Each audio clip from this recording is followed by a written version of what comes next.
Assalamualaikum warahmatullahi wabarakatuh. Perkenalkan, nama saya Eko Budi Prasetyo dari SMK Negeri 3 Kendal. Saya di sini sebagai petugas perpustakaan. Saya akan memaparkan PPT yang sudah saya susun dan saya buat. Di sini judulnya Strategi Pustakawan mengembalikan suasana tenang dan kondusif di perpustakaan SMK Negeri 3 Kendal. Di sini latar belakang disfungsi perpustakaan sekolah akibat pergeseran perilaku siswa menjadikan perpustakaan tempat bolos, bermain game, dan berisik. Di sini masalah utama yang dihadapi adalah terjadinya salah kaprah fungsi perpustakaan oleh sebagian besar siswa. Perpustakaan tidak lagi digunakan sebagai ruang akademik membaca dan belajar, melainkan beralih fungsi menjadi zona nyaman untuk tidur, numpang wifi, bermain game online, hingga bersembunyi saat jam pelajaran atau bolos. Perilaku ini menimbulkan kebisingan yang mengganggu kenyamanan siswa lain yang benar-benar ingin belajar atau membaca dengan tenang. Kami punya data pendukung dari masalah perpustakaan SMK Negeri 3 Kendal, yaitu data pelanggaran jam belajar. Ditemukan rata-rata 5 atau 10 siswa per hari yang berada di perpustakaan pada jam pelajaran efektif tanpa membawa surat pengantar atau izin dari guru kelas.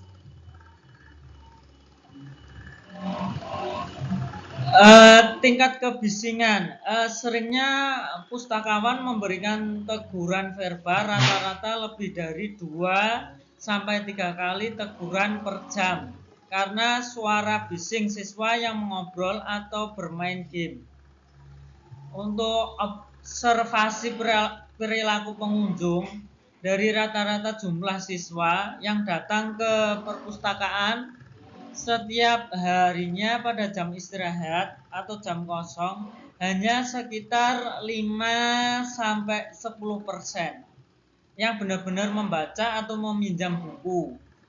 Sisanya 90 sampai 95% teridentifikasi menggunakan wifi untuk game online, tidur sela-sela rak buku, atau mengobrol secara berkelompok. Di sini untuk rumusan masalah dari latar belakang di atas dapat disimpulkan bahwa perpustakaan SMK Negeri 3 Kendal terjadi ketidaknyamanan, yaitu tidak suasana tenang dan kondusif. Tujuan ini melalui pelaksanaan best practice ini, target yang ingin dicapai adalah yang pertama pemulihan fungsi akademik, yaitu meningkatnya persentase siswa yang datang untuk membaca, meminjam buku, atau mengerjakan tugas hingga minimal 80% dari total pengunjung harian. Untuk yang kedua, terciptanya lingkungan kondusif, yaitu menurunnya tingkat kebisingan di perpustakaan secara drastis dengan target maksimal 1 sampai 2 kali teguran per hari. Yang ketiga itu 0 pelanggaran jam belajar. Untuk jam belajar ini tidak ada lagi siswa yang berada di perpustakaan pada jam pelajaran efektif tanpa membawa surat izin resmi dari guru kelas atau guru piket. Yang keempatnya, efisiensi fasilitas digital. Penggunaan wifi perpustakaan 100% terfokus pada akses situs edukasi riset tugas, dan e-library sekolah. Itu. Bapak Ibu, di sini di deskripsi praktik baik untuk langkah implementasi aksi ini dibagi menjadi 3 tahap, Bapak Ibu. Untuk yang pertama itu tahap persiapan atau prasaksi, yaitu berkonsultasi dengan kepala sekolah mengenai rencana penerbitan perpustakaan. Untuk selanjutnya berkoordinasi dengan tim IT sekolah untuk mengonfigurasi ulang jaringan WiFi khusus perpustakaan, filtering keyword, game atau mensos, dan pembatasan kecepatan. Selanjutnya menyusun draft tata tertib baru yang lebih spesifik, membuat papan penanda zonasi serta mencetak kartu peringatan di situ. Untuk deskripsi praktik baik. Untuk yang kedua, tahap pelaksanaan atau eksekusi, yaitu penerapan zoning system, yaitu mengubah tata letak meja dan kursi, area lesehan yang memicu siswa tidur dihilangkan atau diubah menjadi quiet zone, yaitu karpet hanya untuk membaca dengan meja rendah, bukan untuk rebahan.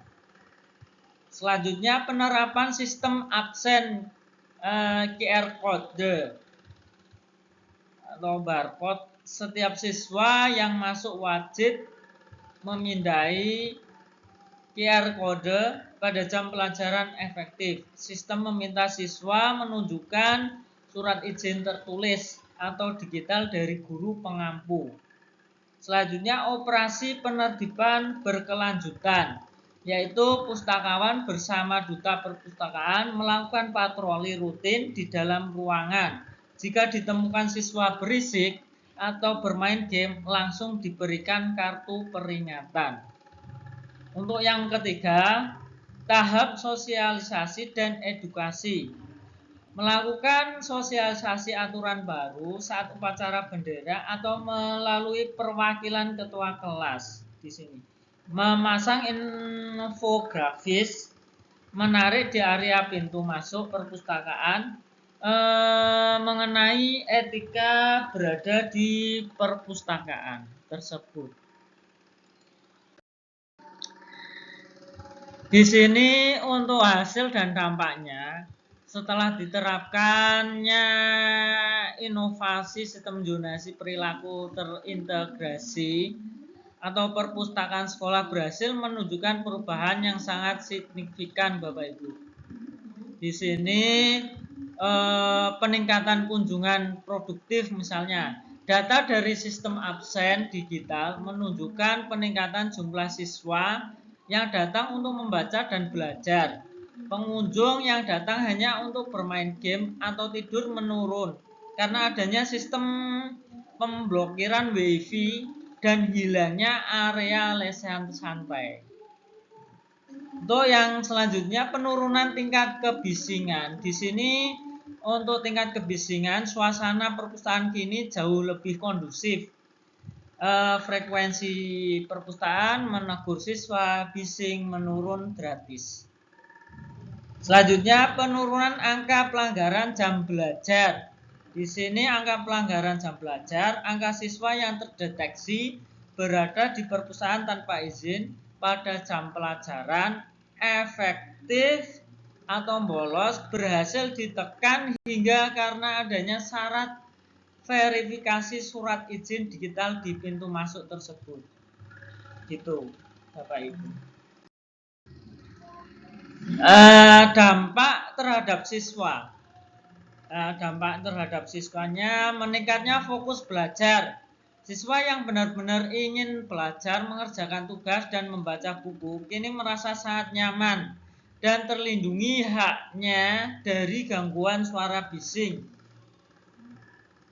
Untuk perubahan perilaku atau karakter disiplin, terjadi perubahan pola pikir pada diri siswa.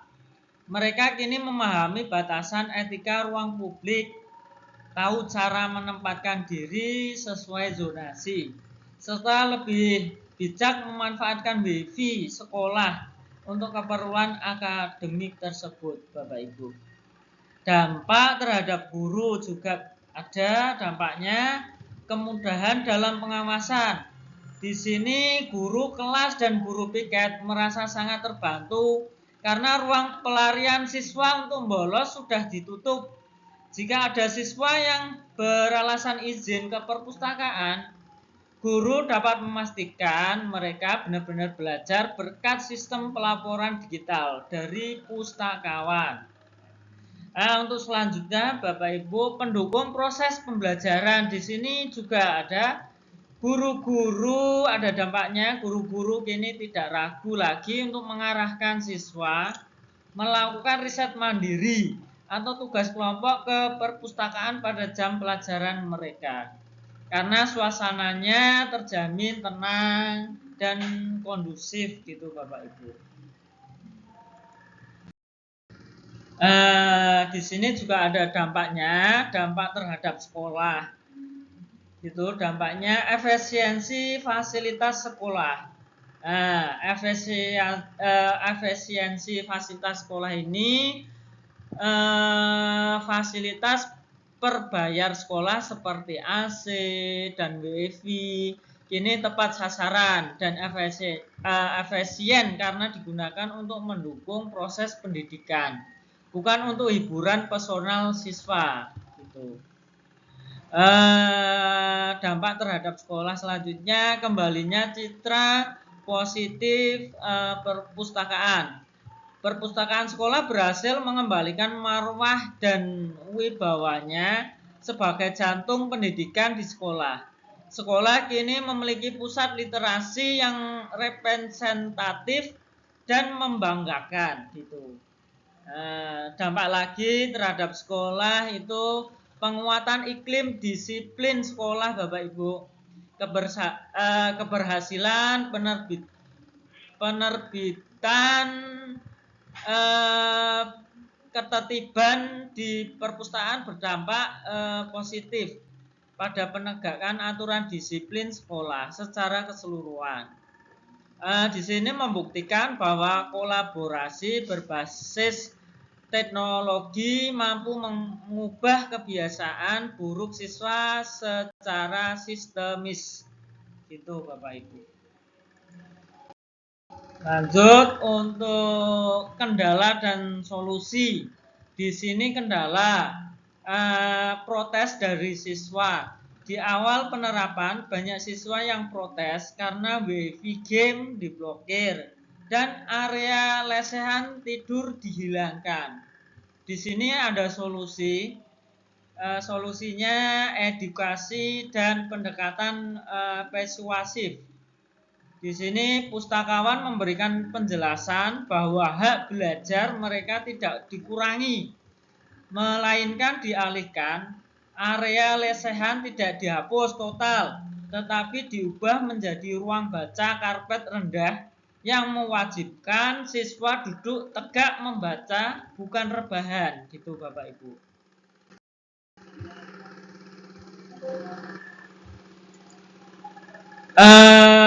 Untuk selanjutnya, keberlanjutan. Agar program ini tidak menjadi gerakan sesama atau gerakan sesaat, langkah-langkah keberlanjutan yang dirancang meliputi yang pertama, penyusunan SOP resmi.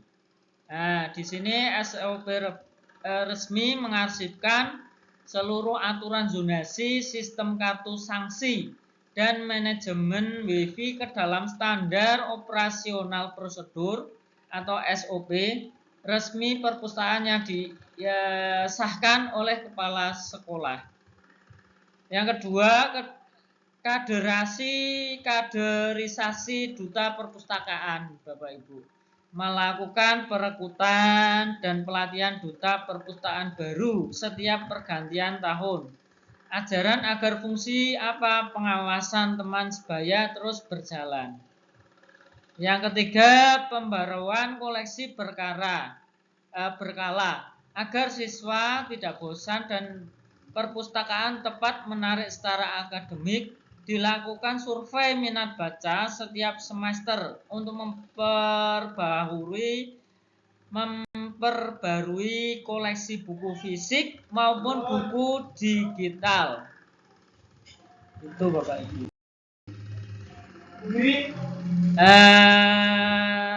Untuk yang terakhir kesimpulannya, kesimpulannya Bapak Ibu, keberhasilan penertiban dan pemulihan fungsi perpustakaan ini didukung oleh beberapa faktor kunci, yaitu komitmen penuh pimpinan, dukungan moral dan legalitas dari kepala sekolah yang mengizinkan penerapan sanksi tegas, yaitu sistem kartu pelanggaran dan penataan ulang ruang perpustakaan. Sinergi lintas komponen juga bisa itu kolaborasi yang solid dari tim IT dalam hal pembatasan WiFi serta guru BK dan guru piket dalam menindaklanjuti siswa yang terindikasi bolos. Nah, terus Bapak Ibu, partisipasi aktif duta perpustakaan itu keterlibatan aktif siswa yang tergabung sebagai duta perpustakaan saat membantu menciptakan pengawasan teman sebaya yang lebih humanis dan minim konflik.